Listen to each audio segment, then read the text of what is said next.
Bonjour à toutes et à tous, merci beaucoup d'être avec nous ce matin. Bienvenue dans cette nouvelle édition du Minimag de la lettre de l'acheteur, en partenariat avec placedelabourse.fr, le bimensuel dédié au monde agricole et aux matières premières agricoles. Au programme, cette semaine, nous ferons tout d'abord un tour de l'actualité de ces 15 derniers jours, puis nous serons en duplex avec Mathieu Deyeul, Anaïs Seigneur chez Day by Day pour la commo du jour, et nous serons également avec Laurent Vitoz, Laurent qui est directeur général de la coopérative agricole Val-France, avec qui nous parlerons concentration du secteur et stratégie des coopératives agricoles face à ce mouvement.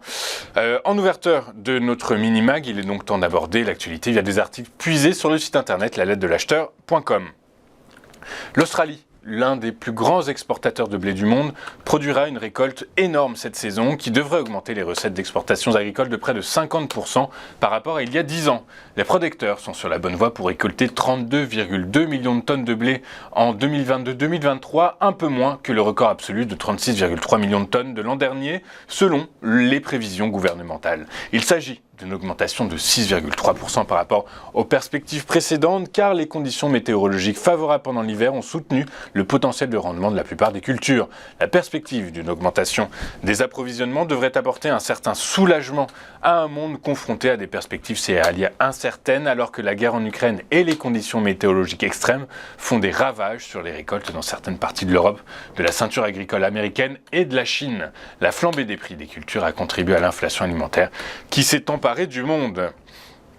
Dans ses dernières prévisions, l'Organisation internationale du cacao a révisé à la hausse le déficit mondial en cacao à 230 000 tonnes pour la campagne en cours 2021-2022 contre 174 000 tonnes lors de sa précédente estimation. Un accroissement du déficit consécutif à une baisse attendue de la production de 6,8% à 4 890 millions de tonnes contre 4 923 millions de tonnes précédemment. L'inflation a pesé sur les prix des intrants agricoles, entraînant une réduction de l'utilisation des engrais, ce qui, combiné à des conditions météorologiques et des maladies moins propices, a contribué à la tendance à la baisse observée dans la production mondiale de cacao, observe l'ICCO. Contre toute attente, la consommation mondiale de cacao s'est maintenue. L'ICCO a revu à la hausse les broyages, plus 1,5% pour 2021-2022. La demande de cacao devrait même rebondir en 2022, tirée par la croissance en Asie et l'augmentation de la transformation en Europe, avec la reprise des voyages et du tourisme selon les industriels. En Asie, la transformation des fèves est supérieure au niveau d'avant la pandémie, et en Europe, elle est revenue au niveau d'avant la pandémie également, indique Reuters. La transformation des fèves de cacao en Asie devrait atteindre environ 900 000 tonnes en 2022 contre environ 820 000 tonnes il y a un an. Toutefois, de nombreuses incertitudes pèseront sur la demande dans les prochains mois compte tenu de la conjoncture économique défavorable. Une baisse potentielle de la production de riz en Chine cette année, résultant des récentes conditions météorologiques défavorables dans la région du fleuve Yangtze, ne devrait pas entraîner une volatilité majeure des prix mondiaux du riz selon Fitch Ratings. Les besoins d'importation de la Chine pourraient augmenter en raison de la baisse des rendements inférieurs, mais ces abondantes réserves de riz et la tolérance du gouvernement aux fluctuations modérées des niveaux de réserve devraient contribuer à limiter l'augmentation. Les 7 provinces et régions les plus touchées par la canicule de cet été et la sécheresse qui en a résulté représentent environ 48% de la production de riz de la Chine en 2020. La canicule s'est atténuée depuis la fin août, mais une grave et grande sécheresse dans la région du fleuve Yangtze et ses affluents se poursuit depuis début septembre. La Chine pourrait augmenter ses importations de riz pour compenser toute perte de rendement potentielle. Le quota d'importation pour 2022 est de 5,32 millions de tonnes, mais ce n'est pas un seuil strict et il pourrait être ajusté dans le cadre des efforts visant à maintenir la stabilité des prix du riz. Je vous invite à rester avec nous puisque juste après cette courte page de réclame, nous vous proposons donc une interview de Laurent Vitoz, DG de Val-France, coopérative agricole, avec qui nous analyserons les opérations de rapprochement stratégique dans le secteur de ces dernières années et les stratégies de M&A en référence des acteurs du secteur du monde des coopératives agricoles. A tout de suite sur Téléfinance.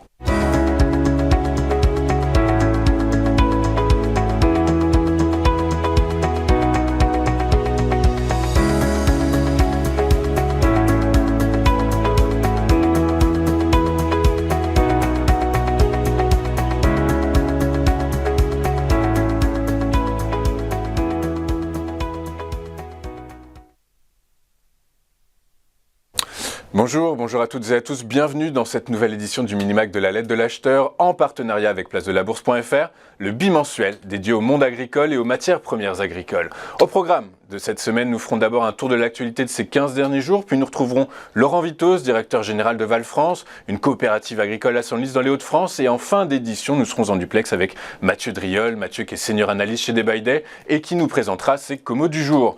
Donc, en ouverture de ce Minimag, de cette édition du Minimag, nous allons désormais aborder l'actualité du monde agricole, des matières premières agricoles via des articles puisés sur le site internet lalettre-de-l'acheteur.com. Le conséquent stock de grains de café du Vietnam diminue, un phénomène qui devrait pousser encore plus haut les prix mondiaux. Les stocks diminueront de moitié d'ici la fin septembre par rapport à l'année précédente, selon une estimation d'une enquête Bloomberg réalisée auprès des producteurs. La production du Vietnam, premier fournisseur mondial de Robusta et deuxième producteur de café, devrait également chuter au cours de la saison 2023. La diminution des réserves et les mauvaises perspectives de récolte surviennent à un moment où la consommation mondiale de café se remet d'un effondrement induit par le virus du Covid-19. Les prix de référence de Robusta ont bondi de 17% par rapport à un creux de 10 mois à la mi-juillet en raison des problèmes d'approvisionnement du Brésil vers l'Afrique. Dans ses projections en date du 18 août pour la campagne de commercialisation 2022-2023, le Conseil international des céréales, le CIC, a revu en hausse de 3 millions de tonnes la production mondiale de soja à 389 millions de tonnes. C'est un nouveau pic, une hausse de 11% par rapport à la campagne précédente, portée par une récolte sud-américaine attendue record. Les volumes échangés tout au long de la campagne sont désormais estimés à 166 millions de tonnes, soit 1 million de tonnes de plus que prévu en juillet et un rebond de 8% d'une année sur l'autre. Les exportateurs de l'hémisphère sud devraient s'emparer d'une plus grosse part des échanges, juge le CIC. Les stocks mondiaux de soja en fin de campagne 2023 pourraient s'accumuler à 52 millions de tonnes contre 43 millions de tonnes lors de la saison précédente, mais ces inventaires seront inférieurs à la moyenne chez les principaux exportateurs, reflétant en partie un potentiel de gain limité aux États-Unis. Le CIC précise par ailleurs que son indice de prix du soja a augmenté de 4% entre fin juillet et fin août. Une hausse de prix liée aux perspectives météo changeantes dans le Midwest et aux fluctuations des prix des produits de soja et des marchés extérieurs. En fin de campagne 2022, les stocks de pommes sont supérieurs de 62% à ceux de la saison précédente et de 60% à la moyenne quinquennale. Tel est le constat d'Agreste, le service de la statistique du ministère de l'Agriculture et de la Souveraineté alimentaire français, dans une note diffusée le 10 août dernier. Agreste évoque plusieurs explications à cette augmentation des stocks de pommes. Le déstockage a été plus lent que les années précédentes sur la majeure partie de la campagne. Les exportations étaient inférieures de 11% à celles de la saison passée et de 33% à la moyenne de 2016 à 2020. Enfin, les importations ont à l'inverse, grimpé de 21% sur un an, conséquence de la récolte réduite en 2021. Cette hausse se retrouve aussi au niveau des stocks européens de pommes, qui augmentent fin juin de 17% sur un an, selon WAPA, l'Association internationale de la pomme et de la poire. Les prix, quant à eux, bien qu'en baisse sur un an, restent orientés à la hausse par rapport à leur moyenne quinquennale. Je vous invite à rester avec nous puisque juste après cette courte page de réclame, nous serons en direct avec le directeur général de la coopérative agricole Val France, avec qui nous allons parler stratégie et perspectives des prix sur les céréales. À tout de suite sur TV Finance.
sommes de retour dans cette édition du 26 août 2022 du Minimac de la lettre de l'acheteur en partenariat avec place-de-la-bourse.fr et il est désormais temps de recevoir, d'accueillir sur notre plateau Laurent Vitose. Bonjour Laurent.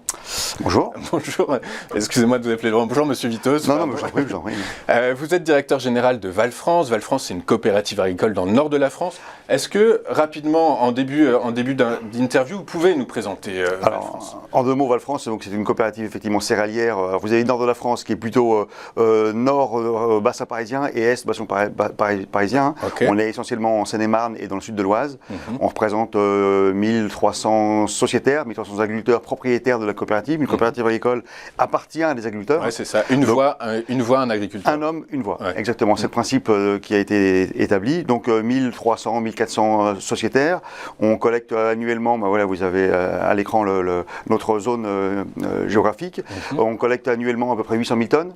800 000 tonnes essentiellement du blé pour 500 000 tonnes. Après, il y a du maïs, il y a du colza, il y a du tournesol, il y a des orges, etc. D'accord. Voilà, c'est du grain essentiellement. Hein, donc voilà, nous sommes une coopérative essentiellement basée sur l'APRO collecte.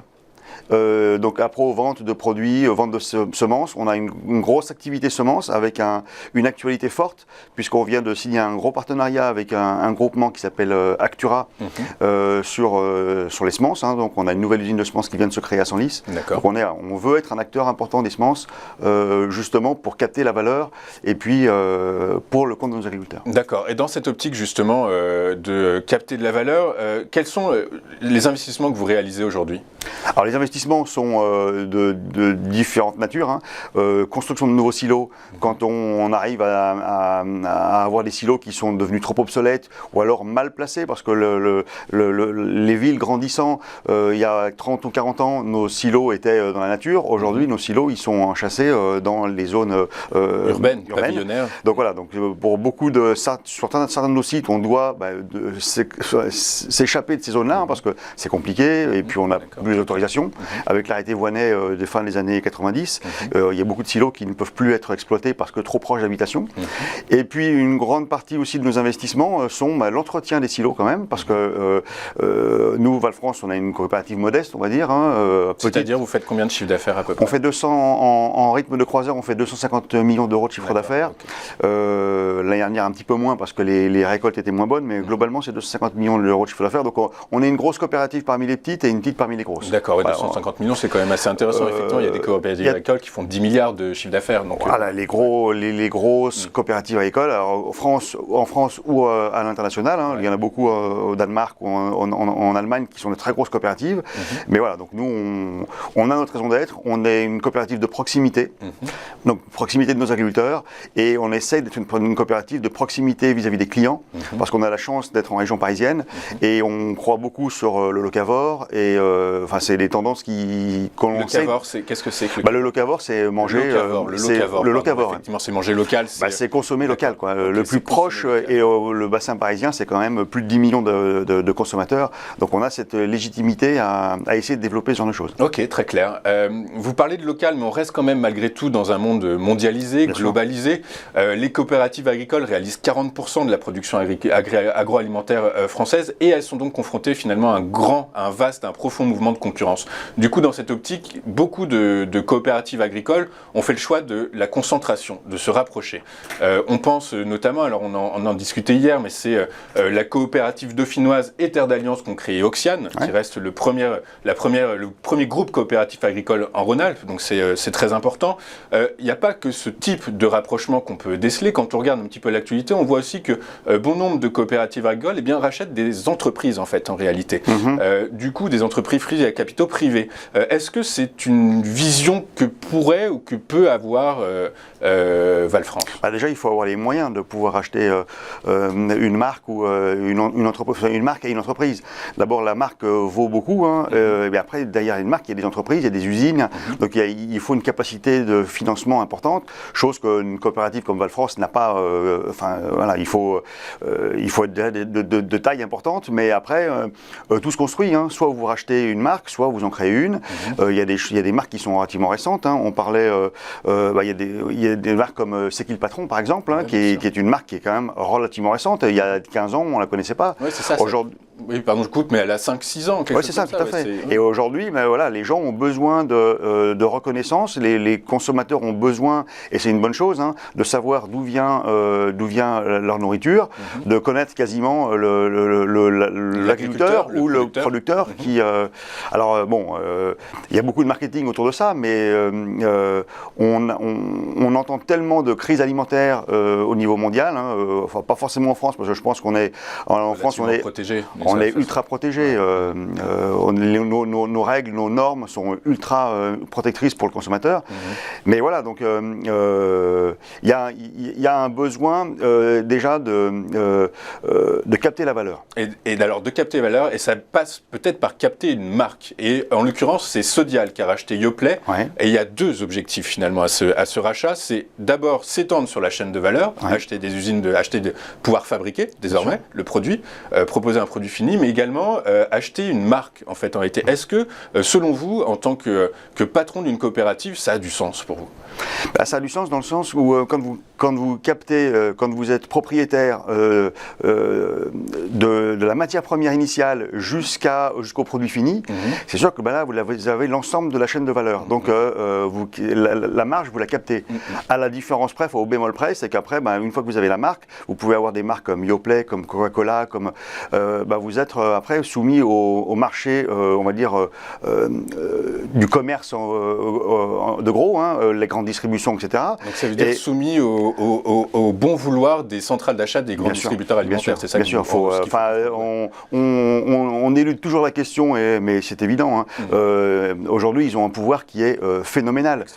Si demain, tel ou tel groupe, pour telle ou telle raison financière, décide de ne plus mettre de Coca-Cola ou de Yoplait dans ses rayons pendant 6 mois, de mettre ces marques-là au purgatoire, ils peuvent le faire. Mais ils l'ont fait d'ailleurs. Mais bien sûr. Ils l'ont fait. Donc disposer d'une marque, c'est important parce que ça donne une visibilité exceptionnelle. Hein. Après, que Sodial puisse être le propriétaire de Yoplait, ça lui donne une visibilité sur l'ensemble de sa chaîne de valeur. Donc c'est monumental, mais ça ne suffit pas toujours. On parle de Sodial, on a parlé de C'est qui le patron. Est-ce que finalement la finalité, la prochaine étape pour les coopératives agricoles, et quelle que soit leur taille, et d'autant plus peut-être la vôtre qui, vous parlez de locavore, est très clairement positionnée sur du local. Est-ce que c'est pas la distribution finalement la prochaine étape? Est-ce qu'il ne faut pas se rapprocher? Vous êtes rapproché de négociants. Moi je vais vous prendre un exemple. C'est une première étape. Je vais vous prendre un exemple concret. J'ai un président qui est maraîcher dans l'Oise. Lors de la crise du Covid, donc tout le monde était confiné, télétravail, confinement, énormément de personnes sont venues acheter les produits directement à la ferme. Maîtrise du producteur, on sait d'où ça vient, on connaît, on connaît tout. Et donc les chiffres ont explosé. Sortie de Covid, dès lors que les entreprises, la vie normale a repris, alors qu'on pensait que c'était quelque chose qui allait être ancré quand même dans les gènes, dans les habitudes, on a eu un retournement important. Donc les gains qu'il a pu faire en termes de captage de clientèle, c'est un exemple, c'est un petit exemple, mais c'est révélateur. Partout en France, en fait, en réalité, vous avez entièrement raison. Et après, voilà, le français est fait comme ça. Hein. La résilience de l'être humain, en fait, en réalité, alors, est très au-delà du français, on va dire de l'être humain, je suis d'accord. Après, les habitudes reprennent Mais ça ne veut pas dire que le mouvement n'est pas continue en fait. Il est peut-être amoindri, peut-être que finalement, vous savez, après un choc d'une telle ampleur, le choc du Covid, la peur de mourir par l'ensemble de tout le monde, c'est vrai. Finalement, ça nous a ramené tous, finalement, par la force des choses, à consommer au plus proche, à retourner vers nos habitudes sécurisantes en fait. Alors qu'encore une fois, le paradoxe de l'agriculture française, là on rentre dans les stratosphères, c'est qu'on a une agriculture certainement des plus saines au niveau mondial. On en parlait tout à l'heure, on a des contrôles, on a des normes, on a des règles qui sont... en France, on a toujours l'habitude de laver plus blanc que blanc. C'est drastique. Et quand on voit ce qu'on importe d'autres pays, notamment des pays... je prends un exemple concret, les OGM. Interdiction des OGM en France. Donc les États-Unis, on est du côté de l'Amérique toute Amérique, que ce soit du Nord-Canada jusqu'au sud de l'Amérique du Sud, on importe du soja OGM ou choses comme ça pour être transformé sur le territoire. Nous, on a une interdiction totale d'en produire. Donc, ne serait-ce que faire des tests ou autre. Voilà, donc c'est toute l'ambiguïté du paradoxe de l'agriculture française, c'est que on lave plus blanc que blanc, et c'est très bien pour le consommateur. Hein. On a des exigences, des normes qui sont, je pense qu'on a la nourriture la plus saine et la plus propre, alors je veux dire du monde, parce qu'on fait un peu de cocorico quand même, hein. Mais alors donc, pour répondre à ma question, est-ce que justement, avec ce que vous venez de dire, finalement, distribuer ces produits sa production pour une coopérative agricole, ça n'a pas encore plus de sens, puisque dans ces cas-là, le marché ne serait pas que local, mais il serait international même. Est-ce qu'il n'y a pas une boîte remplie d'or là, à vos pieds là? Ah bah donnez-moi l'appel, je creuse. Non mais il y a un mot. Est-ce que c'est le lobby de la grande pas... distribution alimentaire qui freine? C'est une vaste question. Ouais. Il y a un mot qu'on n'a pas utilisé depuis le début de cette interview, c'est le mot de souveraineté alimentaire. Que le gouvernement souhaite mettre en place. Alors, qui dit souveraineté dit local. Bien sûr. C'est-à-dire souveraineté, alors là on parle alimentaire, d'autonomie, on parle beaucoup des puces pour les voitures, là. Mais on avait une agriculture qui était une des plus puissantes au monde, avec les contraintes que l'on a sur, on va pas faire de politico agricole ici, mais les contraintes qui sont imposées à nos agriculteurs, hein, que ce soit sur la betterave, que ce soit sur tout type de céréales ou autres, font en sorte qu'on fragilise. C'est année après année, on fragilise un pan d'activité, l'agriculture, qui devrait être le socle d'une nation. Et ouais, c'est ça, c'est sûr. Mais oui, vous avez raison. On a une cassette d'or à nos pieds, mais malheureusement, cette cassette d'or, on y met de plus en plus de cadenas dessus, ce qui fait que c'est de plus en plus difficile de l'atteindre. Donc, mais en tout cas, elle est bien là. En tout cas, quoi qu'il arrive. La France a toujours été un pays agricole, a toujours été un pays forestier. Hein. On a quand même des forêts qui sont, faut pas l'oublier. Donc, il faut savoir le cultiver. Il faut savoir le cultiver intelligemment, effectivement. Exactement. On va passer au prix des céréales. Vous disiez que l'année dernière, les rendements avaient été moyen. Ouais. Du coup, l'impact sur votre chiffre d'affaires s'en est fait ressentir. Oui. 2022, l'envolée des prix des denrées alimentaires et notamment des denrées agricoles, c'est phénoménal, fantastique. J'imagine que votre chiffre d'affaires va s'en ressentir, du coup. Alors, est-ce que c'est si direct, en fait? Non, alors, j'aime pas trop parler de chiffre d'affaires pour une coopérative. Alors oui, pardon. Parce que je veux dire pourquoi. Une coopérative, la vocation d'une coopérative agricole, elle est propriété des paysans. Hein. Oui, bien sûr. La vocation d'une coopérative, c'est de vendre au mieux les productions de ces agriculteurs. Exactement. Et donc, c'est de rémunérer au mieux ces agriculteurs. Et d'ailleurs, pardon. Non, j'en prie. Non. Mais donc, on parle de produits d'exploitation. Alors, est-ce que vos produits d'exploitation vont être en hausse par rapport à ceux de 2021? Ils le seront. Forcément, ils le seront, c'est mathématique. Cette année, la récolte, alors dans l'agriculture, on n'aime jamais dire que les récoltes sont bonnes, parce que ce qui est vrai chez un agriculteur, chez son voisin qui a eu moins de chance en termes de climatologie, en termes de pluviométrie ou autre, sera un peu moins bonne, mais globalement, cette année, les récoltes sont bonnes en France. Hein. Sur certains produits, comme le colza, elles sont très très bonnes. Sur le blé, elles sont moyennes. Enfin, on a des bonnes productions sur la récolte qui viennent se terminer au mois de juillet. Avec des prix, comme vous l'avez dit, qui se sont envolés, hein, les flambées des prix du fait de la reprise de la croissance économique post-Covid, de la guerre en Ukraine. On dit souvent que le malheur des uns fait le bonheur des autres. C'est sûr qu'aujourd'hui, le prix du blé a été multiplié quasiment par 2 en l'espace d'un an. J'aurais tendance à dire tant mieux pour les agriculteurs, mais ce que je voulais quand même vous apporter comme précision, et qu'on n'entend pas suffisamment dans les journaux ou dans les médias, c'est que quand on dit que le prix du blé a doublé, on s'imagine que les agriculteurs, c'est le jackpot et ils vont tous être milliardaires. Et alors, c'est pas il faut pas oublier une chose, et là, c'est qu'on a, dans le même laps de temps, on a le prix des intrants, des engrais notamment, qui a plus que doublé, parfois triplé. Pour les tracteurs. Alors l'énergie, tout, bien sûr. Ouais, ce qui veut dire, c'est que quand vous faites bon an mal an dans la balance, plus de recettes du fait de la hausse du prix des matières premières, mais en contrepoids, la hausse des salaires, parce qu'il y a une inflation. On parle de 6%, peut-être qu'à la fin de l'année, on sera à 10%. Donc il faut augmenter le personnel. Enfin voilà, on le lit dans les médias, c'est logique. La hausse des engrais, fait que tout cumulé, quand vous mélangez tout ça, heureusement que les prix des céréales ont fortement monté, parce qu'autrement, toutes les exploitations françaises seraient dans le rouge, mais le rouge vif. C'est paradoxal quand même. On a un prix, mais quand vous regardez uniquement... C'est un mouvement commun en fait, en réalité, c'est un mouvement commun. C'est un mouvement commun. Et encore une fois, pour produire bien, on doit mettre de l'engrais, de la matière organique sur le sol, pour nourrir le sol, de manière à ce qu'il puisse donner le maximum de rendement. Les engrais, paradoxalement, ils viennent d'Europe de l'Est, ils viennent beaucoup de Russie, et ils sont très consommateurs dans leur fabrication de gaz. Donc avec un prix du gaz qui explose, comme on le connaît aujourd'hui, les engrais explosent. Et donc voilà, je voulais quand même le signaler parce je vous remercie de me laisser l'occasion de le dire, parce que c'est pas parce qu'un prix des céréales a explosé que tous les agriculteurs sont richissimes. Voilà. Il y a les charges à mettre en face ont elles aussi explosé. Est-ce que ça va être ma dernière question, est-ce que vous avez une visibilité sur l'évolution des prix des céréales ? Alors, dès qu'on nous pose une question comme celle-ci, si j'avais une boule de cristal, je serais plus... et vous non plus. Mais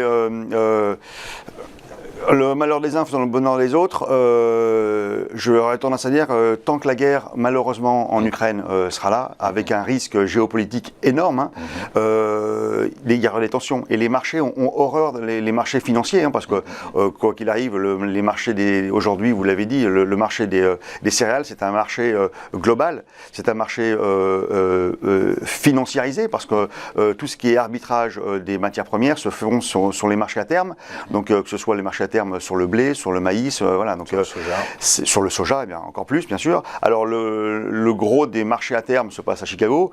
On a quand même Euronext, on a quand même un petit marché à terme en France qui est important. Mais la boule de cristal, personne ne l'a. Qui aurait dit il y a 6 mois que la parité euro-dollar sera à 1 à nouveau. Donc quand vous savez que l'ensemble du marché mondial se traite en dollars, quand vous avez un euro à 1,20 ou un dollar qui est à la parité, c'est pas du tout les mêmes valorisations des matières premières pour nos agriculteurs français. C'est sûr.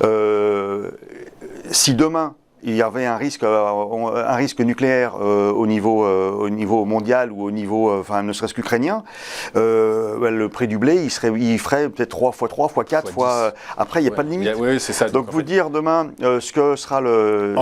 En tout cas, le catalyseur, c'est la guerre. En tout cas, quoi qu'il arrive, malheureusement, si ça continue, le cours du blé devrait rester beaucoup plus important qu'il ne l'a été il y a 2 ans. Ok, très clair.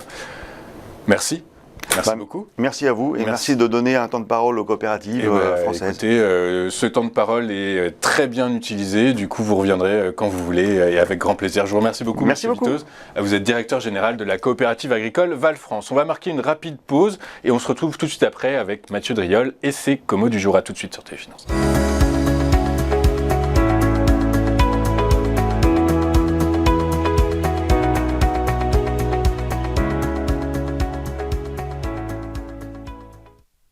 Nous sommes de retour sur le plateau de TV Finance pour cette édition du 9 septembre du Minimag, la lettre de l'acheteur. J'espère que vous avez particulièrement goûté cette intervention, cette interview de Laurent Vitoz. On retrouve tout de suite en duplex Mathieu Driol. Bonjour Mathieu. Bonjour Louis-Antoine. Bonjour, merci beaucoup d'être avec nous ce matin pour la Commo du jour. Je rappelle que vous êtes analyste senior chez Day by Day. On va commencer votre intervention, vos analyses par le blé. Le blé qui pourrait bénéficier finalement des propos de Vladimir Poutine, des propos très récents de Vladimir Poutine, qui a décidé finalement, qui s'est estimé trompé par l'Union européenne et qui donc a finalement de restreindre son offre de blé sur les marchés mondiaux.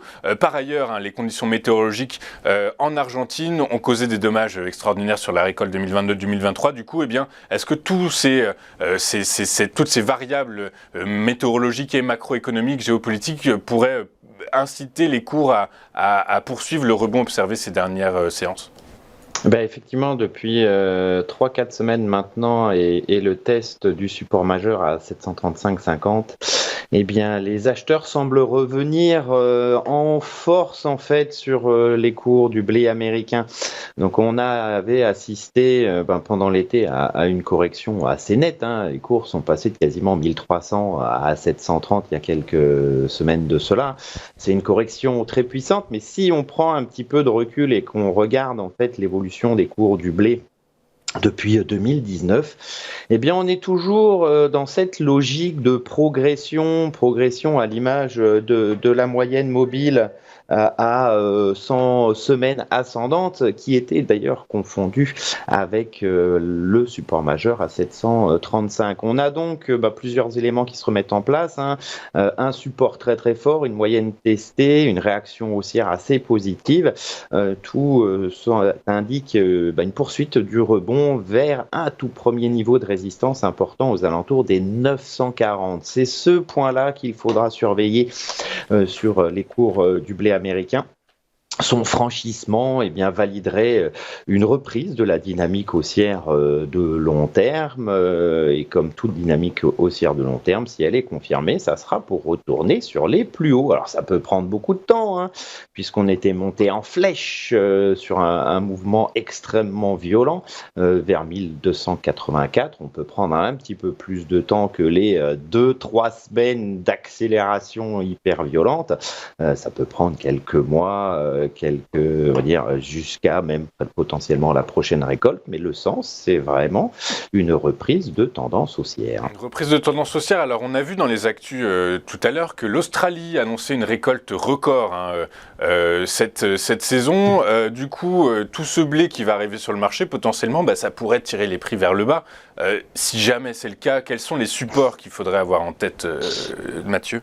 Le niveau fort, le niveau à surveiller, c'est 735, tout simplement. Si on casse ce niveau-là, effectivement, on basculerait sur une lecture complètement autre. On aurait une tendance haussière qui ne provoque plus de retour des acheteurs qui montraient de la faiblesse, et effectivement un contexte qui, alors, en termes de prix, s'éclaircirait. Ça coûterait beaucoup moins cher. On aurait un risque d'une poursuite de la consolidation vers les soutiens à 677 et aux alentours des $600. Ça n'est pas pour l'instant le scénario que je privilégie. C'est pas le scénario que vous privilégiez, merci Mathieu. On va poursuivre avec le Brent. Alors le Brent qui pâtit de la demande, des prévisions de croissance qui sont revues à la baisse, donc de la demande qui va être moins intense qu'anticipé. Du coup, le Brent a perdu là depuis fin août, est passé de $97 le baril à moins de 90, il navigue là tout juste sur les $90. Est-ce que cette baisse va se poursuivre selon vous, Mathieu ? Eh bien, en fait, le Brent vient de donner, selon moi, graphiquement, un beau signal de faiblesse. En effet, le rebond enclenché depuis 2020 était soutenu par une moyenne mobile à 50 semaines ascendante. Le dernier test courant janvier 22 avait permis la formation de ce nouveau plus haut, aux alentours des $139 le baril. Et depuis, c'est quand même beaucoup plus poussif, et les cours, avec la rupture simultanée de cette moyenne mobile et du support majeur à 92, montrent un petit peu de faiblesse. Il n'y a plus de poursuite de cette lecture haussière. Les cours du pétrole pourraient donc rentrer dans une phase de consolidation. Reste à savoir ce que l'on consolide. Est-ce qu'on consolide juste la dernière impulsion depuis 65, ou est-ce qu'on consolide tout le mouvement depuis 2020 de $20 à $140? Ça va être la grande question. Ça donnerait pas les mêmes cibles. Alors, on a un tout premier support qui est pas très loin, 85, qui pourrait provoquer une petite stabilisation, mais le niveau plus puissant en dessous, c'est $65. Donc le pétrole rentre dans une phase de consolidation. A priori, la formation de nouveaux plus hauts, ça n'est pas pour tout de suite. On devrait assister effectivement à quelque chose d'un peu plus volatile et qui se calmerait d'une certaine façon. En tout cas, on n'a plus les anticipations haussières graphiques que l'on avait il y a encore quelques mois. Alors, ça se comprend bien. L'OPEP+, est quand même à la manœuvre, a annoncé que, pour financer son économie, elle a besoin de cours de pétrole assez hauts. Du coup, ils ont annoncé des réductions de production. Ça devrait normalement avoir un impact à la hausse sur les prix. Du coup, si ça en a un, les niveaux de résistance que vous avez calculés sont à quel niveau ? Effectivement, quand on réduit l'offre à demande constante, ça vient soutenir les prix. Le niveau de résistance à surveiller se situe aux alentours des 105-50 dollars le baril. C'est le niveau important, c'est un sommet intermédiaire. Alors le franchissement de cet obstacle, d'une certaine façon, éloignerait pour un temps un spectre baissier, une phase de correction forte. Ça ne serait pas forcément haussier pour autant. Il va falloir. En fait, ça va dépendre de la façon dont on franchit 105,50. Est-ce qu'on franchit 105,50 à l'aide d'une figure de retournement, à l'aide d'une figure technique propre, ou est-ce que ça n'est juste qu'un épiphénomène ponctuel indiquant effectivement que le marché n'est pas baissier, pas forcément haussier pour autant. Pour être haussier sur le pétrole à horizon moyen, sur un horizon de temps moyen terme, il faudrait déborder 123,50. C'est pas encore dans les papiers. Ouais, effectivement, c'est a priori pas pour demain. Merci beaucoup Mathieu d'avoir été avec nous ce matin pour la commo du jour. Je rappelle que vous êtes analyste senior chez Day by Day. Cette édition de la lettre de l'acheteur, le mini-mag de la lettre de l'acheteur est désormais terminée. Merci beaucoup d'avoir été avec nous ce matin. Je vous donne rendez-vous dans 15 jours pour une nouvelle édition de notre mini-mag, la lettre de l'acheteur, en partenariat avec placedelabourse.fr. C'est désormais terminé. Je vous souhaite une excellente journée sur TV Finance. Je vous souhaite un excellent week-end et je vous donne rendez-vous lundi à 8h55 pour une nouvelle semaine et une nouvelle édition du live de TV Finance. Très bon week-end.